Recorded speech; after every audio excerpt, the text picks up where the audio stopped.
and welcome to the latest edition of the Popcorn Wine Down ReWine. I'm Eddie. And I'm Tammy.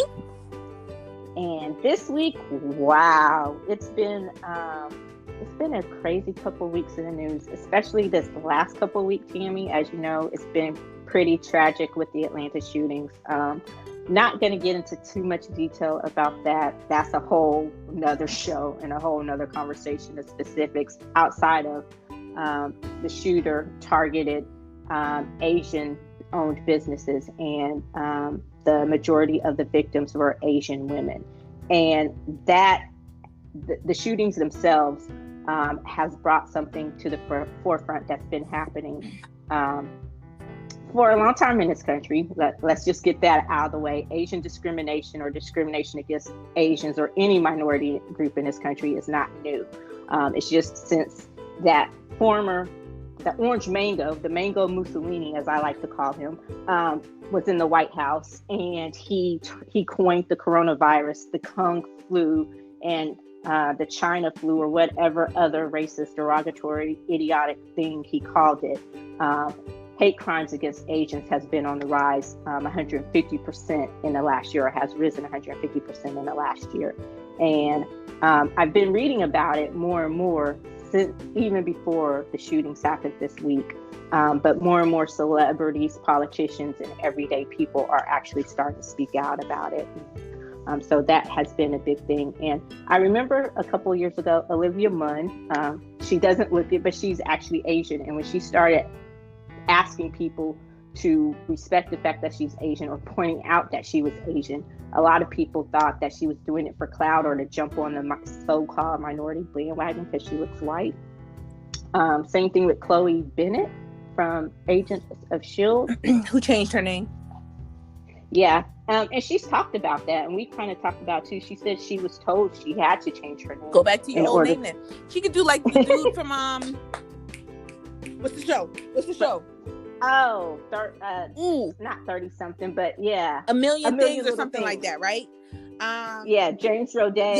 Yes. I forgot what he changed. He changed it back to his Hispanic Rodriguez. name, which I forgot what it was. Rodriguez. Yeah, Rodriguez. And so, like, and he did that with the whole controversy and the marches on social justice last summer, where he came out and said that he was going to go back to using his name. And he has in the show that he's currently in. I think it's like A Million Little Things or something like that. It's on ABC. He has went back to his birth name. So, Chloe, you gonna go back to your birth name? It would be interesting to see if she goes back to her birth name. A lot of people change their name professionally, and I get that. And not everyone, I don't know if I'm gonna say change your name. That would be a personal choice for her. But I did read one. A lot of people, like I said, a lot of celebrities now are speaking out about it.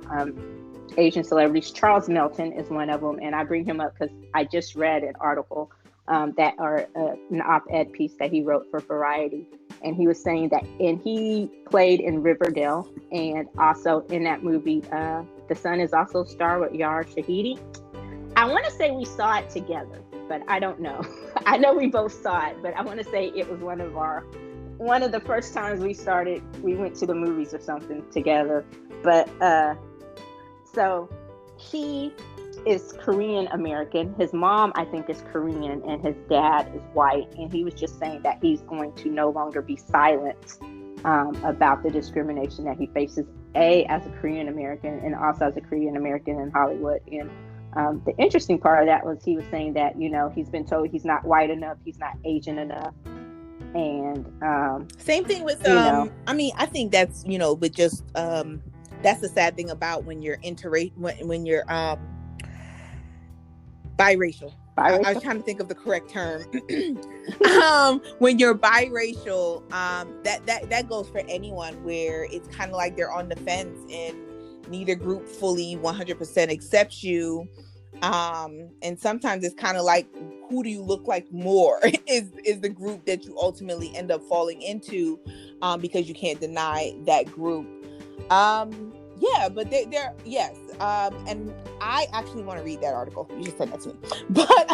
Okay. But I know, like, because I'm big on Twitter and I follow my peoples, and yeah, there were a lot of also Asian celebrities that I follow who definitely came out and to talk against it and everything like that. I know we were talking about American actors and actresses, but also like in K-pop, a lot of idols came out against it on Twitter, and it was a huge thing. And their fans are the ones who really like push them to do it, to say like, you have to talk about this, like you can't be silent about this, like, you don't want to be political, but I mean, come on now. Like, this is going on in America, and you have a lot of fans who are also in America that need to hear you and what your viewpoints are and everything like that. Like, use your platform. So I really do appreciate the fact that Olivia Munn and there's some like are using their platform to bring even more attention to this. I would really, I guess, love to see other celebrities of other minority groups also use their platform to talk against this. Not saying that they haven't, but I haven't seen as much as when, as last year with the whole social injustices and George Floyd and the Black Lives Matter movement and everything like that. Like, that was a huge thing, and everybody banded together, and then we went our own separate ways. So I'm hoping that we can band together again for another minority group, because a lot of people forget the NAACP, like, that's supposed to be for colored people. Like, that's all races Black and ethnicities. But and granted, we do only focus on it for Black people, and we look at it like it's a Black organization. But even with the Black Lives Matter movement, like, I mean, I know it says Black Lives Matter, but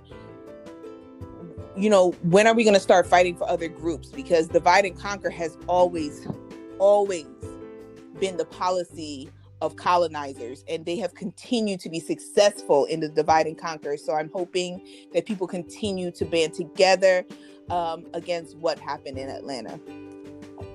Yeah, John Legend spoke out, and I know that's probably not a great example. He's married to Chrissy Teigen, is why, and she's is she Thai? Is she Thai or Taiwanese or Thailand? I think she's Thailand. She's anyway, Asian. Yeah. And so Rihanna, and I've seen a bunch of other American celebrities speak out, and celebrities of color speak out against it too. So I'm with you, and I hope it's not something that falls to the wayside, because we forget that Asian Americans and Asian immigrants have had a history of deep abuse and mistreatment and racism. They're the second group behind Black people, because this is from, really, we focused on it from the 1800s with the Chinese Exclusion Act and all of that, and then just kind of extending it to other Asian groups as they started to really come into the country. But yeah, like I like to think that based on the history, that they were the second group to really feel the wrath of the group that's in the majority. Well, the third, maybe, because we can't forget the Native Americans. They you're right. So, but yeah, and I really hope that it's not something that loses steam after it falls out of the news cycle and all of that. And I hope that we continue. And again, like you said, K-pop stars are not immune to it. BTS, they face discrimination here in America again, and and people are like, oh, that's before they became BTS, before people knew who they were. And I'm like, no, even a couple of weeks ago, and this wasn't necessarily American, but still of the minority, a German DJ was talking about how he didn't like their performance on MTV Unplugged, especially their performance of Fix You. Okay, you didn't like it, great, just say that. But he took it a step further, again, liking them to coronavirus, talking about coronavirus. And he said my favorite thing: I'm not racist. I have a Korean car. They make great cars. I kid you not. He did not. I shit you not. I was like, what the? So he went. I have a Black friend.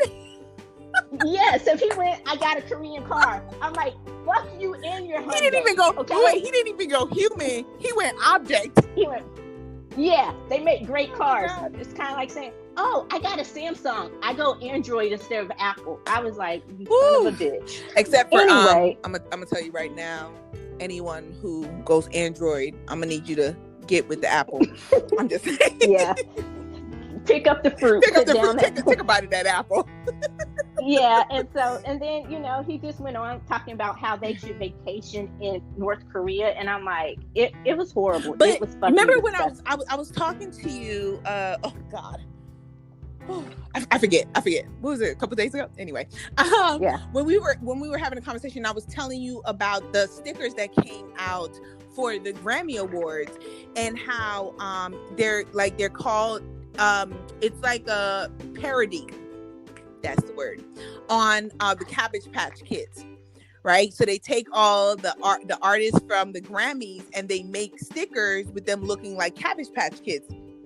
And so everybody else, it was funny, and it was based on their performances or what they were wearing and all of that. But then when it came to BTS, people said that it was racist on how they depicted BTS, and I was just like, wait, what are you talking about?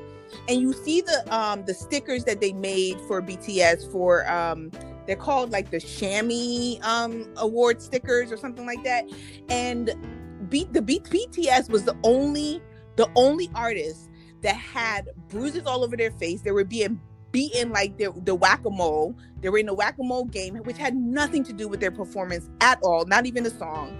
And they had bandages all over their face, so they were the only artists that were depicted with violence compared to all the other. They were the only ones that were depicted with violence. And when they asked the company to apologize, because Army, they go hard. Army's crazy. Their apology was, we apologize if you were offended. That's how they apologized. Oh, I love those apologies. And we're going to get into another I apologize if you were offended a little bit later. But yeah, love those. Those are the best apologies ever. Like, fuck you. Yeah, it really is like, okay, whatever, moving on. Yeah, that's the polite way of saying fuck you. But speaking of the Grammys, we did speak the other day, and you hung up on me several times. Oh my God, y'all. She is lying. I did not hang up on her. Raven Adele hung up on her, okay? I had nothing to do with it whatsoever. Raven Adele is the car. So for those of you thinking it's a toddler or a child, it is her car. So she hung up on me because we had a heated conversation and disagreement about Cardi B and Megan Thee Stallion's performance. One of us thought the performance was great and was okay with it, and actually does not have a problem with the song WAP. And another one of us thought that it was not, and we're not going to necessarily rehash that because it was trash. I was the person that did not like the song. I did not like the performance. We're not gonna hash that though. But I did not hang up on her. I don't want y'all listening to dead air. Although you would see how she would hang up on me, but that is a different conversation for a different day, also. But aside from that, did you like the Grammys? What you saw? Well, now I didn't watch it. No. Okay, so I was telling everybody how I got home late because I did want to watch the Grammys because my peoples was about to perform, BTS, and so I was watching it because it was a monumental moment for them. And so like 8:15, what time I think it started at like 8, right?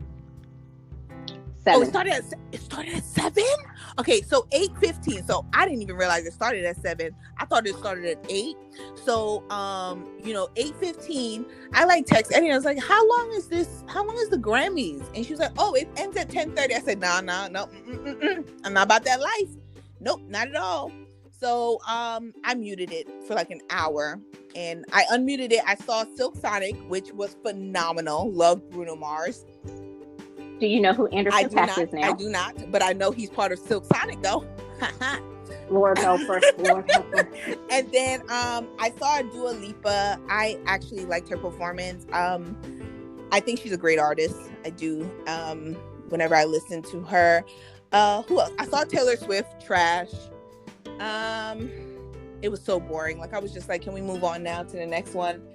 And that is it. And then, like, after an hour, I realized that, okay, so they're not going to bring out BTS anytime soon. And I just was like, yo, I'll just watch it on YouTube later, because you know it's going to show up like 10 minutes after they perform. And I shut my TV off. So I didn't really watch the Grammys. I read up on it. I was on Twitter through the whole thing just to see, you know, what was going on, but I didn't really watch it.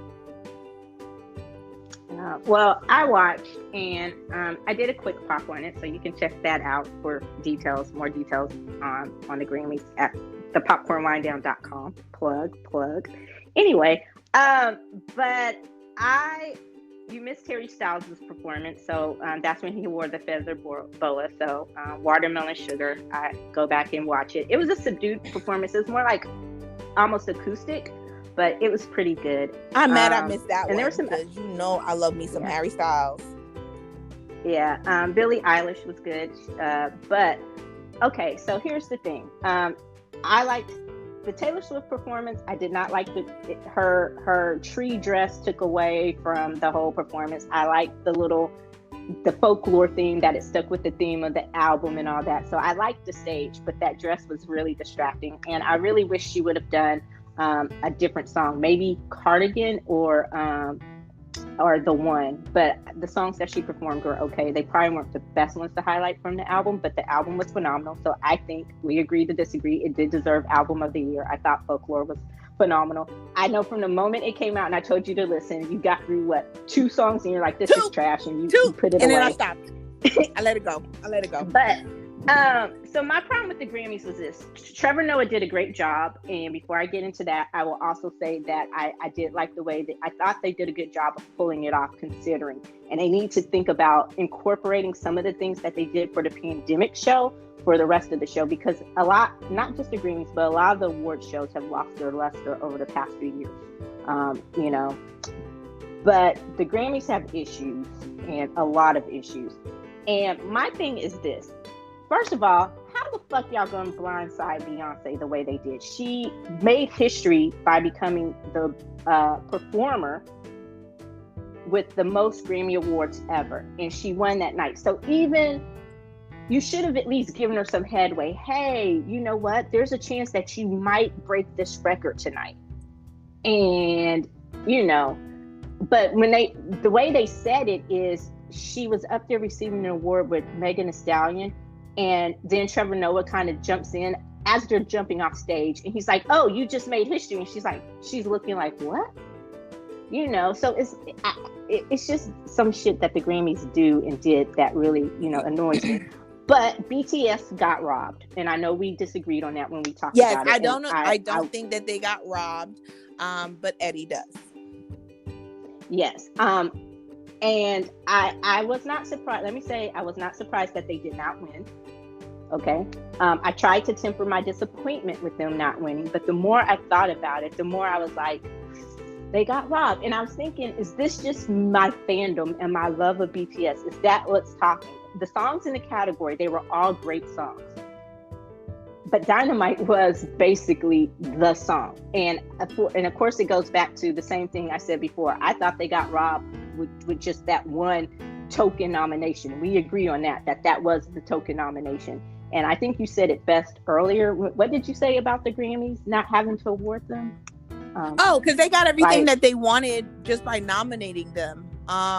Yeah. And I will say that all the American music awards have basically done that for years. The Billboard Awards is really great for that, because they've used BTS popularity a lot. The MTV Awards did that. The Grammys did that. You know, everybody told the Grammys like this was a song like you had, because I feel like at the end of the day, everybody knows the reason why they came out with Dynamite was to be nominated for a Grammy. That was their Grammy song. They wanted to be nominated for a Grammy. And then to take it a step further, they wanted to perform at the Grammys. That was the goals that they had. They made that very, very public. And so I think when you look at it strategically, yes, I would nominate them for a Grammy because they bring in viewership like nobody else, you know. But I didn't have you don't have to give them the award. Why? Because they did what they were supposed to do. Okay, and I granted, but believe it or not,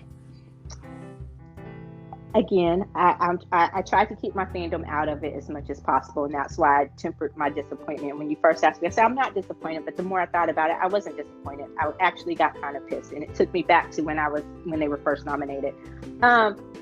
A lot of people, critics, everyone says that, yeah, okay, we understand Dynamite.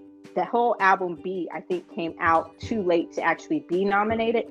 But dude, Map of the Soul 7 was phenomenal. You could nominate it. It is a Korean language album. I get it, but it's a Korean language album for an American English award show.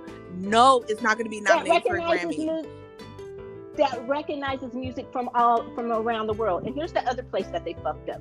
They announced the award, that the category that BTS was nominated in, before the show. It wasn't done as part of the live show. So by the time it was time for them to perform, ARMY already knew, and ARMY was already pissed that they didn't win. So, and then to kick their nominations off to the end, to kick their performance off to the end was just like they got screwed with no Vaseline the whole night. Well, okay, so I agree with you on that. I do think that it was wrong on them waiting till the very end, especially seeing as how you'd already informed them that they did not win the only award that they were up for. I definitely get that. Like, they went on Be Live to talk about this with their fans and everything like that. Yes, I get that. But at the same time, it was strategic on them waiting till the end. I hated it. And when I talk to people who are not fans of BTS, who I got them to be fans of Dynamite, but they're not fans of BTS, even they agreed that it was wrong of them to wait for them to perform at the very end, even though they had already announced the fact that they hadn't won the award. Like, that was extremely wrong of the Grammys to do. But then that goes back to what I've been saying, where the Grammys are no longer the Grammys. They don't have the status that they used to. And I feel like the Grammys are turning into the MTV Awards with just name recognition. So they can just live off of their name recognition for, forever now, I guess. Yeah. So it gives credence to people like The Weeknd and Eminem and Nicki Minaj and all these other people who've been coming out saying the Grammys are full of shit for years and they need to truly revamp. It doesn't make them sound like sore losers. If they change the way that they choose the artists to nominate, like, yes, if they did that and they really gave an open field to artists all around the world, I would say yes, Map of the Soul 7 should have been nominated. But when you look at the Grammys, no, I like you knew they weren't going to be nominated. That's the reason why they were only nominated for an English language song. Again, not surprised, disappointed. And the Grammys do need to get their shit together. The calls for transparency are really, really ringing true, and not just with the Grammys, but other award shows, which we're about to talk about. And just shout out, while we're on music and talking about K-pop, shout out to your girl Rose, who dropped her mini song No. I'm sorry. Why you only say one mini? It's like a mini of a mini album. I was like, her mini solo EP song and a half. Now, granted, you got to give it to her because she is the number one solo artist for pre-debut sales. So she sold so many of that 1.5 songs and the CD and everything like that she broke records. So congratulations to her for breaking records. But lady, woman, a song and a half? Yeah, YG that got the full solo CD, mini EP treatment with the stickers and the package and the posters and the $30 price tag for a song and a half, when you could have just gone on iTunes and did the same thing and bought it for $1.29. Well, I guess it goes towards the fans. They don't buy nothing for the CD. They buy it for everything else that comes with the CD. Well, YG pulled a bank job, but I know for their sake, so they could have really gotten their money's worth. I hope all their promo stuff was just unused Blackpink stuff, because you tell me as the head of a company that you're coming out with 2 songs, oh baby girl, you better get in there and you get that selfie stick to work, and you better go to the closet and she made the money back though, right? She made the money back.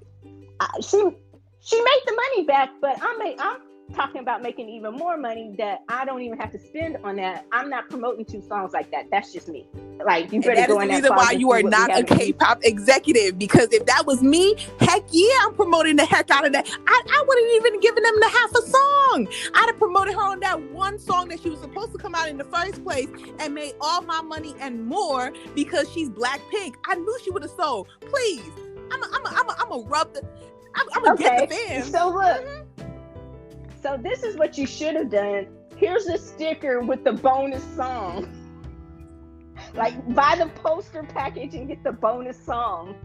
Like, that would have been better, but and Drake also released an actual EP. It had 5 songs on it last week. And he is sitting for the second week at a row he holds the top 3 spots on Billboard, and the only artists to ever do that with a release are Ariana Grande and the Beatles. And the title track off of that EP was called What's Next, and I guess it's for Drake to just keep breaking records, so shout out to Drake on that. And it's actually a good EP for you Drake fans who haven't heard it yet. I highly suggest you listen to it. So, talking about award shows that need to revamp their image, the Oscar nominations came out, and you were like, once you read them, you were like, but this isn't anything special, and in some ways it is. So the BAFTAs had their most diverse nominations, and they were announced a couple weeks before the Oscars. So everybody's like, well, are the Oscars going to let the BAFTAs beat them? BAFTAs, we're going to talk about the Brits and their problems with diversity in a minute. Not that we can, I guess that would make us pot, meet, kettle, the pot calling the kettle. So anyway, I guess we're the pot near the kettle. But so the Oscars, they're like, okay, so they come out with their quote unquote most diverse nominations ever. And in a lot of ways they are. Chloe Zhao, who is an Asian American female director, she directed Nomadland, which I know you will never watch. I did it for you. But and so she directed Nomadland. She was a director for Best Director, first Asian American woman or Asian woman period to be nominated for that. The Best Actor category, 3 of the 5 nominations are men of color. Riz Ahmed, Chadwick Boseman for Ma Rainey, and Riz Ahmed was nominated for Sound of Metal, and Steve Yeun for Minari, and Steve Yeun is Asian. Now, here's the thing about this category. Technically, they say, oh, Steve Yeun is the only Asian. Well, but they classify Riz Ahmed by his religion, Muslim, and that irks the hell out of me. Not saying he shouldn't be proud to be Muslim, but we only do that when it comes to the Muslim religion. We will classify someone by their religion, and that drives me crazy. So technically, I want to go on the record, even though he is British, I want to say there are 2 Asian men in that category, and Chadwick Boseman. And Viola Davis made history as when she was nominated for Ma Rainey. That made her the most nominated, I want to say, Black actress or Black actor ever. I have to double check on that, but I know she made history in that category for having the most nominations. I think it's either overall as a Black actor or it just might be Black actress. So I'll double check that. But yeah, the snubs are the ones that made the big news. So Daniel Kaluuya and Lakeith Stanfield were both nominated for Best Supporting Actor. What the fuck? That I told you. Didn't I tell you? they already met the quota for the best actor. There was no room for Lakeith Stanfield. There was no room for Lakeith. All right, Lakeith, you can't be greedy, Lakeith. All right, they already had 3 minorities up in that best actor. Okay, they already had 1 black dude. You know, so you know they wanted to, you know, open up the field for, you know, other people. Oh yeah, because they couldn't classify Riz Ahmed or couldn't say he's Asian. They went Muslim, so that it would make them seem more diverse if they went, oh, we have the Muslim, the Asian, and the black dude. So we don't need another black dude. That's and a light-skinned black dude at that's that? a bad joke. Please. That's a bad joke that writes itself. Look, the Muslim, the Asian, and the black dude walk into the Oscar category. So, you know, and Andra Day, shout out to her. She's nominated for the United States versus Billie Holiday, which is phenomenal. Her role in that. But Delroy Lindo was phenomenal in The Five Bloods, and I guess this is going to go back to what enough you say. room for him. They got Chadwick Boseman. There's no room. They capped it out. They got the 1 black dude, okay, and then the other spot that was supposed to go for the other black dude, it went to the Asian dude. You know, I mean, which one? No, or the Muslim? The Asian. You know, so it went to the Asian dude. I'm being funny, y'all. I'm not being serious. That's sarcasm. It goes to the Asian dude. So they ain't had no room for Delroy, okay? Delroy needs to sit his behind in the back and wait for his turn. He got robbed. I'm sure he did. Because I heard he did a phenomenal job. I didn't watch the movie, but I heard he did a phenomenal job in the movie.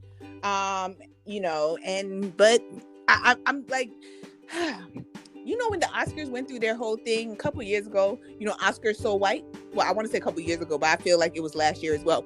But every year, Oscars So White, and then they throw in a little speck of color, right, to get people to stop talking about it.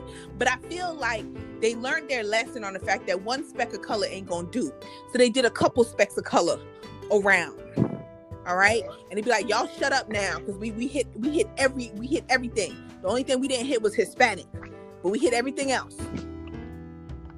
So this year they can't do Oscar So White. They can't do Oscar So White. What you're saying? Okay, they gotta be like Oscar No Brown or something like that. like you know, like that. That's what they're gonna do, because no Hispanics were nominated at all, but people are going to be like, oh, well, you know, this is the most diverse that the nominations have ever been. We got to just be satisfied with what we get.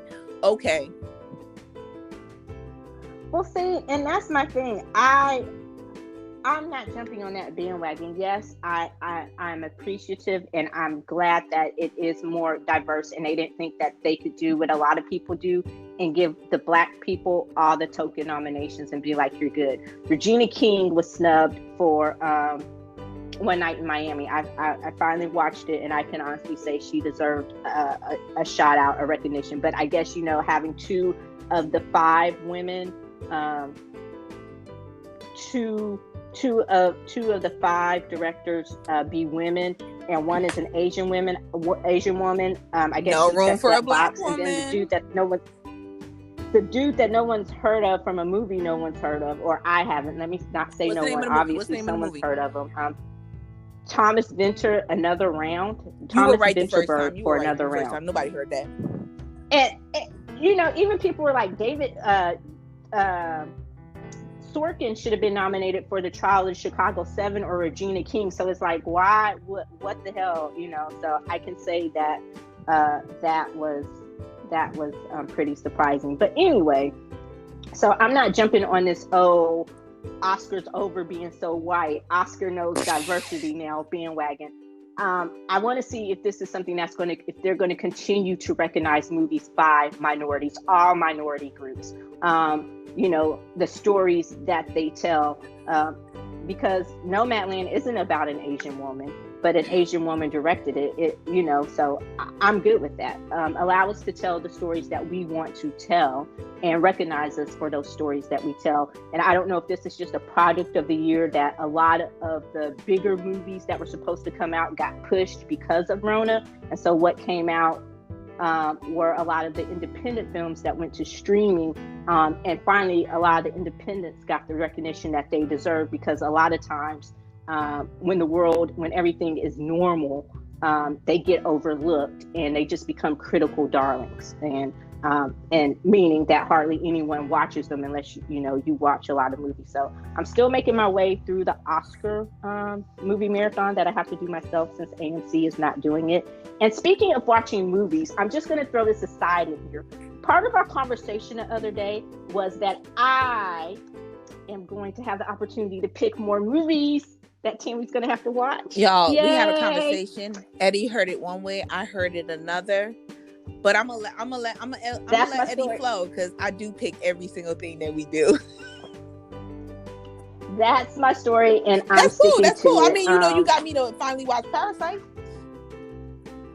I know, and Inception's on HBO Max now. Remember, we are not doing a show on that movie. She would watch it when it's free. She's gonna watch it though, because she promised when it's free. So anyway, and we will see. But no matter what the Oscars are going through, they got everyone off their back. They're the Oscars right now. The people at the Oscars are just mad that they're not the fucking people at the Golden Globes, because they are catching it from everywhere. They caught heat this past week from the publicists, the top publicists in the business, 100 different PR firms, East Coast, West Coast, everything in between. And the publicists, they're the gateways to the stars. You piss out the publicist, you will never speak to a star. And they basically wrote a letter.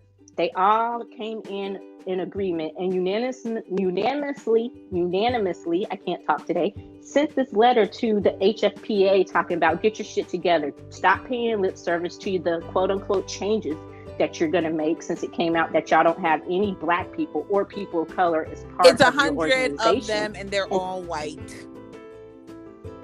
Yes, and tell us what we're going to do. So they weren't ready for that. So instead of saying, it's going to take us a little bit more time, the investigation's still going on, we're still working out the details, they turned around quick. By the end of that same day, they had a response. So they're going to give 13% of their journalists, they're going to add 13% to Black journalists, not necessarily people of color. And yes, I caught that too. It said Black journalists.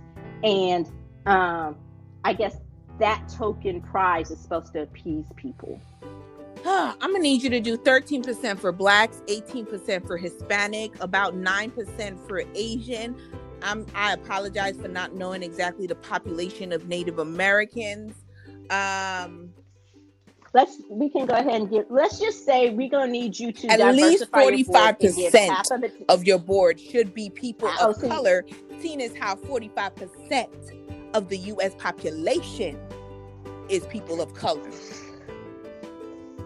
Yeah, and it's like, I say it all the time, they want our rhythm, but they don't want our blues. They want our money, but they don't want anything else. They don't want our opinion. They don't want our say-so. They don't want us to have a voice, but you always want us to spend our money. You want our money to talk, but you don't want us to talk. And so I was just like, okay, you think this appeasement is going to do well. And it almost started to work until Shonda Rhimes and Ava DuVernay is like, whoa, slow your roll. These are the same people who didn't want to have shit to do with Bridgerton until it became a hit. They wouldn't go to any of the press conferences for Bridgerton. They wouldn't send anyone to screen it. They wouldn't write about it. They wouldn't interview any of the stars. They did nothing until Bridgerton became a bona fide runaway smash hit. Even Ava DuVernay, when she was promoting When They See Us, they didn't want anything to do that until a little bit of word of mouth started to get out about it. They finally sent some people to one of the pressers, but they hadn't even watched the fucking show. And two of them tried to give her their script, and they did the same thing to Queen of Swim. They didn't send anyone to Queen of Swim, so they have a history of ignoring minority work. Well, they did it work, to go back even further. They Shonda talks about how they did it to Grey's Anatomy before Grey's Anatomy became a hit, and Scandal and How to Get Away with Murder. And it was only because this was Shonda's first like front runner where she was executive, like she was a producer. It was her show, and she said they did not pay attention to it until it became a hit, and then all of a sudden they started to pay attention to Grey's Anatomy. They started to get nominations for Grey's Anatomy. So even just the fact of, because she was unknown as a black woman heading this show, they didn't pay attention to that. So then it goes, on for Scandal and How to Get Away with Murder. Like they just don't focus on it. And I love the fact that they're being called out for this type of thing. Like, how do you get away for so long with your whole board is all white? Like, how did we not know this before? They, it was one of those, I think it was one of those best kept non-secrets, one of those best kept non-secrets in Hollywood. And the Golden Globes has been plagued with so many problems. They say that, we talked a little bit about with the Grammys the other day about, and people say this all the time, about the lack of transparency with the Grammys, and all you have to do is basically bribe the right people and you'll get a Grammy, that you can buy a Grammy. Well, that's been the knock on the Golden Globes for so long, is that, hey, if you know the right people, because it's all publicity. You can it's all publicity. Buy. That's how And then so people are like, okay, you nominate Emily in Paris, which we've talked about. I can't remember which, but you don't nominate Bridgerton, or you don't nominate any. Wait. Okay, I'm sorry, because you bringing this up, and now I feel like we need to talk about this a little bit. Emily in Paris. Now, we did a show on Emily in Paris last year after it premiered. We've done a show about Bridgerton. Please go back, listen to both of them. But come on now. You nominate Emily in Paris, and not to say that it wasn't horrible, but it wasn't on the level of Bridgerton. It was not on the level. The acting was phenomenal in Bridgerton. The storyline was great. All right. The fact is saying that they got a whole bunch of people to watch a Victorian drama. When people was like, I ain't about this life. Nah. That's old school. I don't watch that kind of shows. And then they sat down, watched it, and by the third episode, they were like, ooh, let me see what else happened. Emily, you can't say that about Emily. No, like, people are still talking about Bridgerton, not so much about Emily in Paris. And like I said, you said Emily in Paris wasn't horrible, but it wasn't. It shouldn't have been nominated. It wasn't on the same level. It shouldn't have been nominated for a Golden Globe. No, I'll be honest. It should not have been nominated for a Golden Globe. Absolutely not. No. And people are like, oh, is it because a lot of the board of the HFPA is French, or they're based in France or something? And I was just like, whatever. But so we will see how the Golden Globes gets out of this mess, and if they will recognize more. Because like Joey Reid said yesterday, discrimination and racism in this country isn't just a black and white issue, meaning it's not just between black people and white people. It goes back to what we were talking about earlier. Asians, Native Americans, Hispanics, any minority group in this country, Muslims, any minority group in this country has been discriminated against. They've faced racism, whether you want to admit it or not. If you want to be one of those Ted Cruz people who's like, racism doesn't exist. Raphael, you know I was about to call him Raphael, right?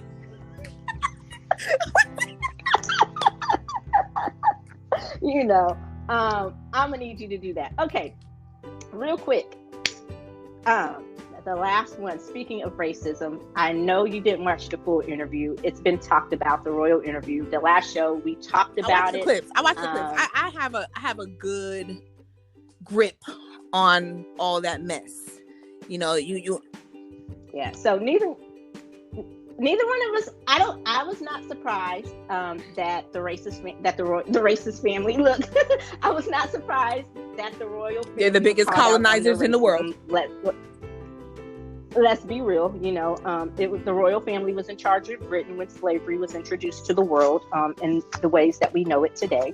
So let's just keep it real about that. I was surprised about how bad it had gotten for her personally when she admitted that there was a time when she was suicidal.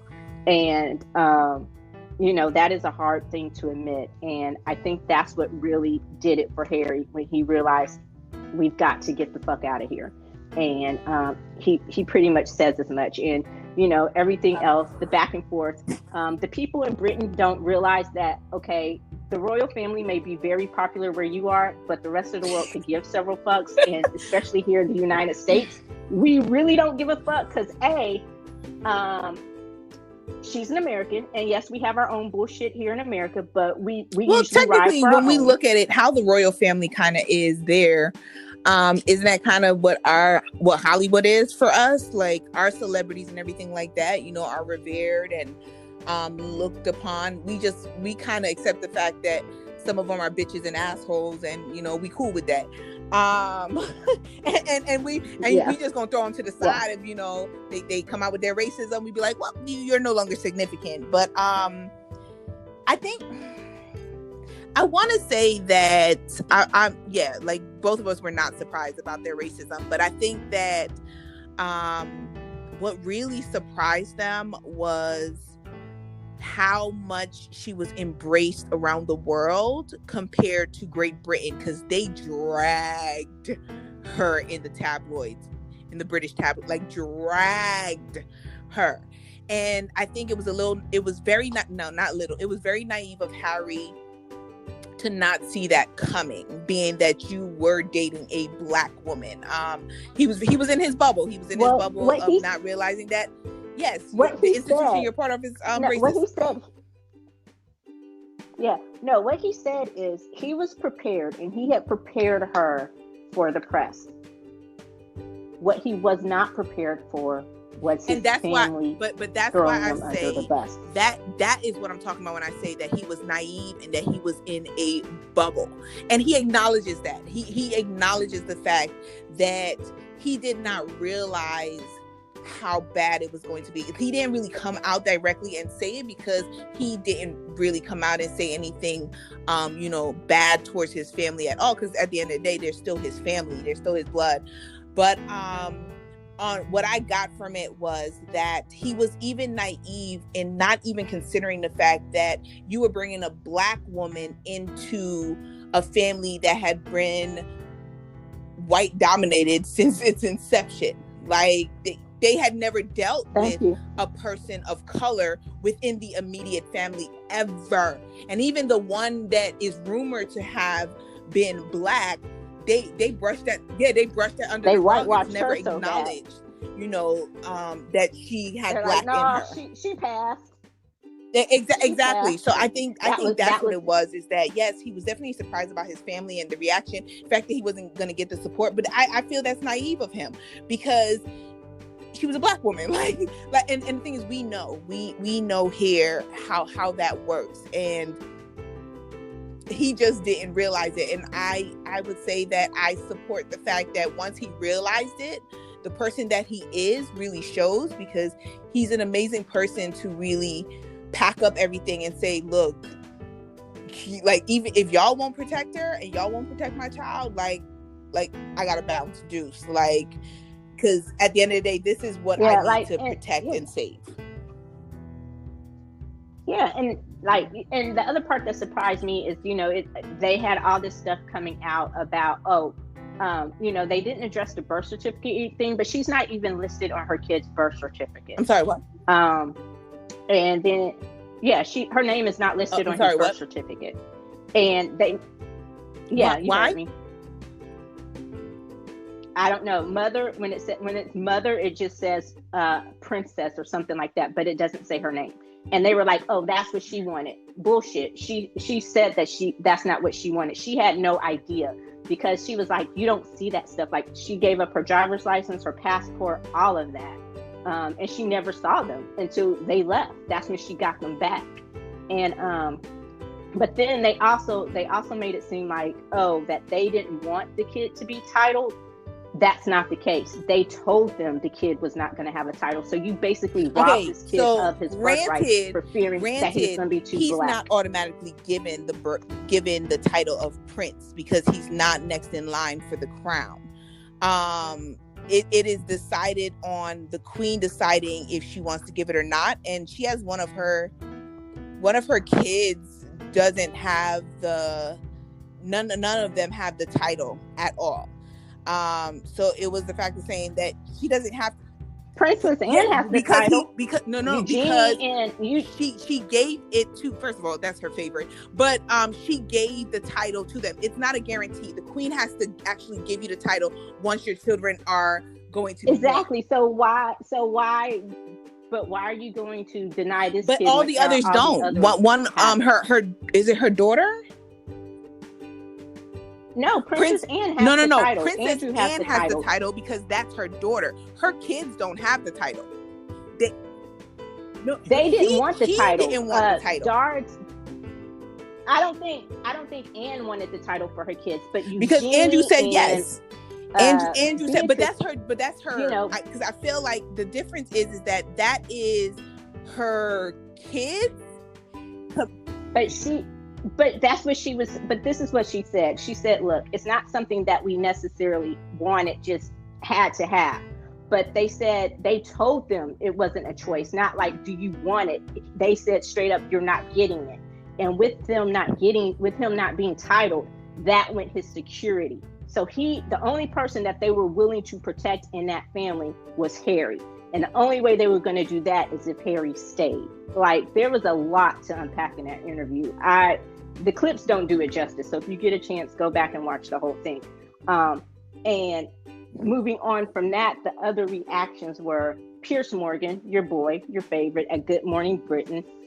He got extra butthurt, and because, you know, the scorned, what can we call him? The scorned cheater. What? Okay, the scorned cheater, the scorned wannabe suitor that he was. Mad because she met a prince, you know, and decided that she would rather date the prince than an old white dude who was already married. Do you want the prince or do you want the fat toad who's already married? Okay. Yeah, exactly. And so he went on Good Morning Britain, threw a temper tantrum, called her basically a liar, said that she wasn't that, you know, she was making up the racism and that he didn't believe she was suicidal. Long story short, mental health groups called in to Britain, to the TV show, the TV station. He gave some half-ass apology, then had another temper tantrum, walked off. Well, he walked off when he was called out for the fact that the reason why he literally goes at her all the time is because he thought they had a good time and, you know, there was a connection, and found out that no, she thought it was a networking dinner and he thought it was an actual date. You know, so it was, but then after he gets fired, released, he quits, whatever he does. His BFF here in America, Miss, what do we want to call her? Karen Osborne? My bad, Sharon Osbourne on the top. She basically has a temper tantrum because people are asking her, why are you defending your... I mean, he had barely walked off the show and she was already going in about how he was great and he wasn't a racist and people were being stupid. Black Twitter apparently loved her. Like, I've always been indifferent to her. I never watched the top, whatever. I knew who she was, blah, blah, blah. But apparently Black Twitter loved her, rode hard for her. And they were just like, okay, why are you calling out this racist? So they talked about it on The Talk, because that's what it is called. And she felt attacked. And she started crying those tears. You know what tears I'm talking about. And so after she was crying those tears, in the midst of this conversation with Cheryl Underwood trying to explain why Piers Morgan's actions were racist, even though he never came out and said the N-word. Newsflash, people in the majority, calling somebody the N-word or saying something blatantly racist is not the only way you can be racist, okay? The dog whistles are real. We hear them. So let's just... Is that good enough? You were really nice by calling them the people in the majority. White people. Let's call them white people. And so then she sent me back. Like, this triggered me because I had flashbacks to when my mom was beating my ass as a child and told me I better not cry or she'd give me something to cry about. But that's basically what she told this grown-ass woman on national TV. And you better not cry. If anybody should be crying, it should be me. Okay, Tammy, don't. Why you set that up? No, like, I watched the clip. I'm the one who's just like, yo, like, I went to show Eddie the clip because it triggered me, like Eddie said, like, because I'm that person. Like, how calm Cheryl Underwood had to be when she was trying to explain to her why the things that Piers Morgan says would have people calling him racist, and how calm she was. And then for Sharon Osbourne to say, and you better not cry, while she was literally going at this woman to get her to explain. It is not her job to explain to you why there's a possibility that you supporting someone that Black people call racist would also get you to be called racist, because birds of a feather flock together. And she wanted her to explain it, and she was very calmly trying to explain it. And I think because she couldn't understand exactly what she was saying, because it was triggering her PTSD, because she was just so fearful that she was going to be called racist. Look. If you do something, it is white people. You cannot define what is racist and what's not racist. It is the person that the action is against who can define it on what is racist and not racist, what is sexist and not sexist, what is homophobic and not homophobic, not you. And that's what the issue is. On you, just because you tell me you're not racist, don't mean you're not racist. And if you should happen to say something racist, that doesn't necessarily make you a full-on racist. It just means in that moment, oh, you know what? Then just say, hey, I'm sorry. I didn't mean to offend. I don't understand. Can you explain to me what made that racist or why you feel that way? And in the context of that person explaining, you need to shut up and actually listen. Not listen just to have a response or so you can quote unquote defend yourself. Actually listen to what they're saying, hear it, take it in, and try to do better in the future. And that leads us to the next part of this. She issues that I'm sorry for who I may offended apology, but doesn't actually apologize to the person whom she actually fucking offended. Mm-hmm. They're the best. I love those apologies. And so from that point, CBS, then the skeletons start falling out of the closet. They don't just knock. It's like you can't even keep the door closed on them anymore. Holly Robinson Peete, they dredge up the fact that she got Holly Robinson Peete fired, Leah Remini fired. Her history as a racist, I'm not just going to say a racist bully, I'm going to say a racist and a bully, starts catching up with her. So they suspend the talk for a couple of days.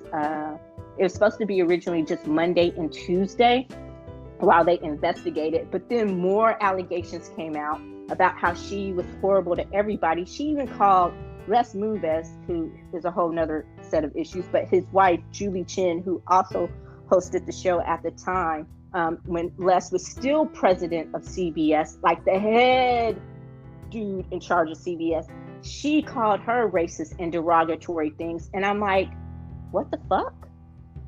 Like, if anybody's ass you should be kissing and pretending not to be who you are with, it should be her. So that lets you know she had absolutely no fear, none whatsoever. And she's I would hate to see all the stuff she's gotten away with. So that's where we stand now. The talk is now suspended or on hiatus indefinitely until they figure this out. So everybody else has got to lose a check, because this girl is, I was about to call out her name, because she's batshit crazy and a bully and racist, which I don't necessarily agree with. Suspend her, but not the entire show. Did I lose you? No. I'm in full agreement. Oh. That's what my silence says. Full agreement. Oh, okay. I was about to say, did she hang up on me again? I didn't even say anything offensive. I have PTSD from the previous conversation we talked about the Grammys.